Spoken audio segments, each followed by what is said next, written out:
What's up, everybody? Great to be back here on ESPN's F1 betting show. My guy, Joe Fortenbaugh, appropriately dressed, right up a set of daily wagers. Got the F1 accoutrement in the background. Right?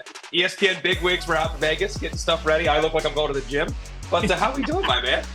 We're doing good. So I was doing the radio show. You've been out here before. This is Studio 2. We do TV next door in Studio 3. Studio 1, excuse me. Studio 3 is the closet we both worked out of as well.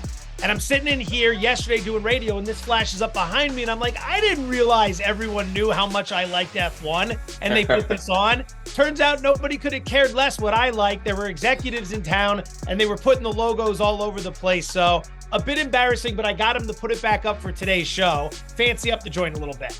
Yeah, not embarrassing. You're a showman. Well done. I'm a bum. Okay, let's get into this. Obviously, no race last week in Italy at Imola, so most importantly, hope everybody's recovering out there. It was a brutal scene, and hope everything is in the region is getting better. That said, we are on our way to Monaco now, which is going to be interesting. It's supposedly going to be wet Saturday for quali and Sunday. You've got some new tire situation with the intermediates and the wets. Pirelli are just releasing. Mercedes is going to bring upgrades. Other groups they're not now. I mean, there's all types of stuff going on here. How are you approaching this race, given it's pretty unique? Usually it's all about Saturday. It can be a bit of a parade and all that other stuff. How are you approaching the race from a betting standpoint? So the first thought is to not make mistakes that I've made in the past. You and I have been betting on Formula One for a little while now. We've been doing this pod this year. I've gotten more sophisticated with time, but I'm not at all ashamed to admit, like early on, there wasn't a lot I knew. Okay. I kind of went into it. It was more entertainment than it was trying to get ahead of the curve. And I had no idea that this race featured so much overtaking. I know this is something we're going to get on here in a little bit, so I won't get into all the stats on it, but I just remember betting on guys that couldn't get past other guys. It's too narrow a track. The cars are too wide. There's really only two areas on the entire circuit where there's an opportunity to pass. And even then it's difficult. So that's my thought process. The value of qualifying, vastly more important here than virtually any other circuit. So it's basically, what do you want to do pre-flop? Find the cars that have the best chance of qualifying well, because you can bet them now and get better prices. But then once we see how qualifying shakes down, it's going to come down to finding good matchups in which you think an overtake could happen, or just betting the guys who are higher on the grid and just going from there and laying the chalk. Yeah, that's from a head-to-head standpoint. I will not take a guy that's behind somebody from a head-to-head. I'm just not going to start there. Now the numbers, you're going to pay for that. You're going to pay for some juice without a doubt there. I think Ferrari will qualify better. I like, if it's going to be wet, especially, and that's what I'm betting on midweek here when the prices are like this. I want veterans that have had success there before. Fernando Alonso, obviously Checo has won there before. Leclerc has not been good there, but we'll come back to that in a second. Okay, with the qualification, with the quali, how are you betting that right now? Because one thing I think is really interesting, Max is plus 115 to win the race. We have not seen him plus one money to win a race since he was starting, in P9 a couple weeks ago, and we probably won't see it ever again. But in this race, he's plus 115 for the race, but 150 to win qualifying, as is Charles Leclerc, the hometown guy. How are you approaching qualification? So here's what I'm thinking. I was reading about this earlier, how quali is here. Again, like we said, it's more important here than anywhere else, and how the teams approach it. And essentially, FP1, you come out, and that's where you're testing the new parts, you're testing the upgrades, and that's going to be very big for Mercedes. FP2 is where you're going to try to do your most damage between your fuel load and between running on slicks if it's wet, but running on the soft tires. You're going to try to get the best possible time to set yourself up, because you're setting the car up for quali and then you're sacrificing race pace because of it, because you know how important this is. So I would say I'm going to be very much in tune, more so than ever, with FP1 and FP2. And based on what I see in FP2, that's how I'm going to get involved with my pricing for the race. Then when quali happens, if I need to buy on or buy off certain positions, I will. But I think FP2 is going to be the indicator for me. What I see there is going to lead to a series of bets on the race. And then after quali, if I need to make any adjustments, that'll be how I attack it as well. Okay, I don't disagree with that at all. I think I don't know why, I think Leclerc has been awful in this track, and he's had bad luck. We had the strategy debacles in the past. We've had wrecks when he was in B prime position. So I feel like this guy at some point is due. Now, in terms of qualification, I am going to I like his number plus 150 as one of the favorites. With these corners and how the Ferrari can, how they can corner, That'll be helpful. But there is no long straightaways here where the DRS is that big advantage. That's not going to happen in qualification. But I look more broadly in the Red Bull, their straight line pace is not as big a factor. They don't have the like I said, in the curves and turns, they don't have as much of an advantage. I think Ferrari, and we'll come back to Aston Martin. I think Leclerc in particular, I like him in the qualification. I think that's a play for me, plus 150 there. Let's go to just let me throw this at you. Verstappen to win the race. If you like Red Bull, and I know you just laid out a great case for Ferrari, but if you like Red Bull, Verstappen's plus 120 to win the race, but he's plus 140 to qualify faster. Would you be more inclined to just play the plus 140 to win quali? Because if he ends up finishing behind Checo, and this is where it gets interesting, this is a street circuit. That's where Sergio Perez is at his absolute best. And if you can't overtake, Perez gets out in front. Who's to say Max gets by him? So would you be more inclined to play Verstappen to qualify at plus 140 for the pole, or would you play him plus 120 in the race if you had to choose? I would play him in the race, and here's why. Because again, the one lap pace here, Ferrari's in the mix. I think Aston Martin, if it's wet, in particular, Fernando Alonso, he's won this race before. I think he's going to be in the mix.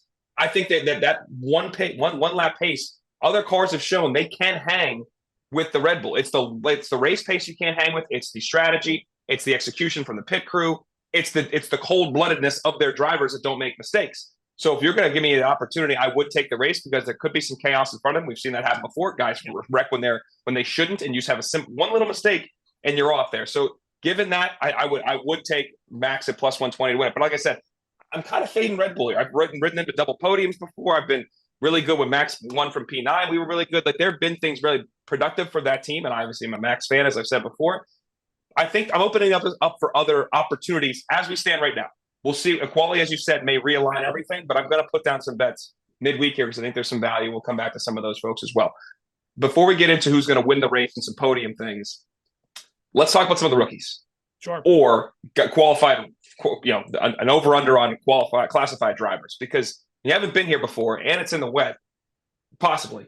I think this could be some chaos. I think you could have some guys really struggle to get through the race, and some veterans too, for that matter. What are you looking at there? Well, let's start with a disclaimer. When it comes to betting over-under classified drivers this season, I suck. And you look like a Helen. Let me tell you why I suck. Yeah, we've had this conversation in at least 2 races. I remember we talked about it in Baku, and we talked about it, I want to say Australia, but it may have been, no, it was the second race of the season. So it wasn't Bahrain. Jeddah. It was Jeddah. Right. Yeah. So Jeddah, notorious for all I was all over the unders on classifications. Nobody was wrecking. There were a couple cars that broke down, and that was pretty much it. I didn't come close at all. So it's very delicate for me to go into this and start recommending classified drivers. I wanted to make sure that disclaimer was out there. That said, some of the rookies who have struggled this year, Sargent, Nick DeVries especially, it feels like not only is DeVries performing poorly, but he has a team that's starting to put a lot more pressure on the drivers, the cars, everyone who's involved. And then at the same time, he's starting to feel the heat individually, because before the season started, you and I had said head-to-head, Yuki Tsunoda was going to be a season-long play over DeVries. DeVries was talking about how he was there to win, and it has not gone well. So I think that pressure is going to mount. He'd be the type of guy I'd be looking to crash out of the race. This is definitely for a wait after quali, because those numbers aren't going to adjust them that much, I don't think. But right now he's a plus 250 to not finish the race, to not classify, excuse me. And I think you can get the similar price with Sargent right now. He's at like 250 plus 200. So you can get those guys, I think, at a pretty good price to not classify. And I think it's something to look at too as we get through qualification and practice and see how they actually run. Again, we've seen wrecks here in quali. We've seen wrecks in practice as well. All right, let's get to the actual race itself on Sunday. Who do you like? Now, given what we just said, sometimes this thing can be a parade, hard to overtake, and it's the wet. What do you like in terms of podium? What do you like in terms of winner? There's not a whole lot I'm willing to do in terms of being creative. There were 2 bets. Again, I'm going to get sucked back into this for like the 3rd time this year. But looking at Alpine, plus 350 for each driver, Ocon and Gasly, to crack the top 6, I think they can qualify well here. And I think getting in the top 6 is something that is, I want to say feasible, but every time I hype them up, they wreck each other, or the car blows up and lights on fire and they don't even get to the race. So I'm tentative, but at plus 350, I know that car's good. I know it's good. It is tested extremely well throughout the course of the season. They just have to put it all together. So I'm looking at those two in that regard. I'm going to leave Ferrari to you because I think you made a great point earlier about their speed in the turns versus the straight line speed and how we don't have a lot of straightaways here in Monaco. I'm probably going to look to fade both McLaren and Mercedes. I'm very excited about the Mercedes upgrades, but I think it would have been much more helpful in Italy last week if they could have rolled it out there and tested it on a proper circuit rather than a street circuit. I don't know. They might be off with the calibrations, but I'm not going against Max. If you're going to put him out there at plus 115 to win the race, I would take him to finish pole plus 140. I probably sprinkle a little bit on Perez as well, plus 350, given it's a street circuit. I'm at the point now where I'm not going to outthink the room in terms of Red Bull. They have just been too good and too well organized. Their decision-making's been great.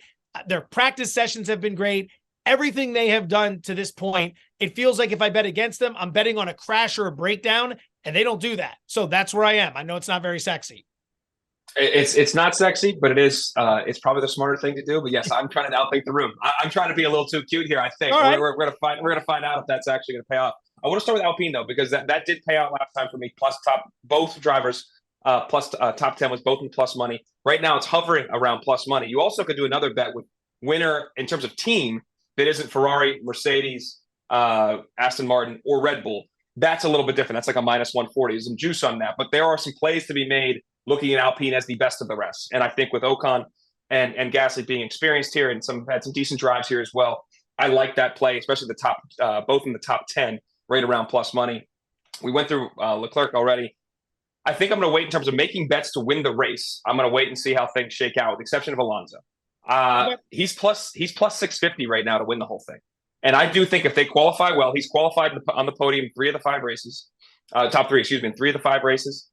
If he can get ahead, I think he's fine. If he qualifies and he takes pole and you're getting a good price now, I'm going to throw a little sprinkle. We're not going a lot of money on plus 650, but a little sprinkle now, because after quality, that number is going to change significantly if he actually does, in fact, get the pole or even comes in second. I thought that number is going to come down a lot. So I like that play pre-race. In terms of podium finish, Checo, I think, is in the mix without a doubt, as are that's where I think I'm going to play the Red Bull guys. You're getting less of a price there. There's some juice on that one, especially for Max from a podium standpoint across any book I saw. But that's where I'm looking at the Red Bulls. I think this is the time. And it's not just Alonso. He's been talking about this race, as did, I mean, their technical director's been talking about it as well. And this Mike Crack's been bringing it up. Like, this has been the moment they think they can have their moment. And again, I come back to the wet, the experience, success in the past. And if I think that's what's going to happen here, I think you can get a great price on Alonso now. That's where I'm at. Two follow-ups there. Number one, if you can get out in front in this race, you can defend the whole way. I want to say 3 years ago, Lewis Hamilton was out in front and there was an issue with his tires. So his car wasn't in optimum condition. This was 3, maybe 4 seasons ago. And they couldn't get past him. Verstappen was behind the entire time trying to get past, and Lewis just defended for like 35 or 40 laps around this circuit. It's not like we see in these other spots where if Max is starting far behind, he's going to move up the field like that with no issues. You can defend, you can prevent guys from getting past. So I think that's an interesting point on Alonso. Number 2, it's more of a question for you. I know you were talking about Ferrari earlier. Carlos Sainz. Now that the rumors are coming out that Ferrari might be interested in making a play for Lewis Hamilton next year, talking about $40 million for the year, that's obviously not for Leclerc's seat. That's for Sainz's seat. Do you think that's going to, that pressure, that's going to do something to him? He either rises or he crumbles. What do you think? My problem is he's burned me a couple times this year. I'm a little salty. And I don't know if he's going to handle the pressure of that and this race and the weather. And a team that still kind of find themselves with some new management, obviously. So I think there's this. I feel like Leclerc is due for this performance here, and he's had good runs. He's won the pole here before. He looked like he was going to win the race. He's had good runs here before. I think he can do it again. Sainz, not that he's been bad. I struggle to keep backing him as I back him. I think the first 3 races, and none of them were successful. So I think we're going to have to sit back and let me see how he runs in practice and in quality before I would lay anything on him. As we said, I like Leclerc right now. I like from a quality standpoint. I like Alonso right now from the race standpoint, based on the value. But of course, we're going to reassess because this race does come down. Unfortunately, I think comes out Saturday, so that'll be the most entertaining day. Potentially the day when everything's going for it as hard as possible and where they lay it on the line. So it'll be fun to watch. I completely agree. Shop around a little bit. If you like Red Bull to handle their business, you can get both drivers at minus 200. So risk 200 to win $100, but you have Perez and Verstappen, and if they qualify 1-2, I mean, the odds that one of them does not win the race with those two out in front, just throwing that out there, that might be worth a little sprinkle as well. Great stuff with Joe. Great outfit. Great little setup with the background with Formula One logo. Check out Unlocked with Katie, George, and crew this week. That'll be out there. Coming your way with the post-race show after things wrap up in Monaco on Sunday. Thanks, Joe, man.